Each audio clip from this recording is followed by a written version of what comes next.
ditugaskan oleh Bapak Gubernur sebagai PLH Bupati Ogan Komering Ulu. Ini merupakan tugas perpanjangan tangan dari Bapak Gubernur dalam rangka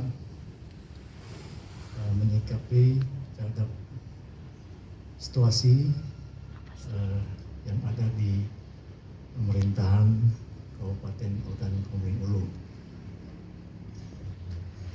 Dan besok pagi kami sudah diminta oleh Bapak Gubernur untuk sudah berada di Oku, di Batu Raja, untuk konsolidasi, koordinasi dengan jajaran pemerintahan di Kabupaten Ogan. Pada malam ini sudah ditandatangani oleh Bapak Gubernur selaku Pelaksana Harian Bupati Ogan Komering Ulu, dan sampai dengan nanti Pak Gubernur menunjuk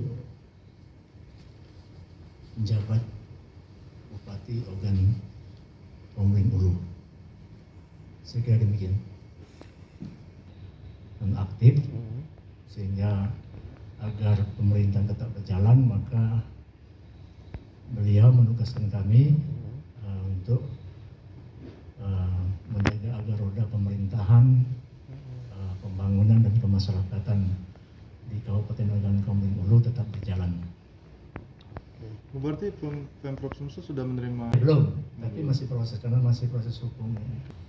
Ya, ini petugasan dari perpanjangan tangan dari Pak Gubernur, jadi kita mengikuti arahan dari Bapak Gubernur.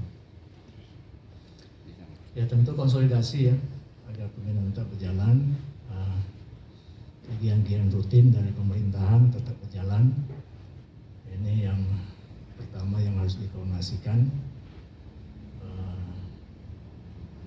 Tentu kita ingin semua OPD, jajaran keasistenan sekda juga tetap berjalan sesuai dengan tugas pokok dan fungsinya masing-masing, dan kami ditugaskan untuk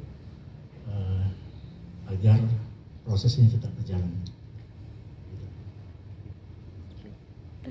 Oke.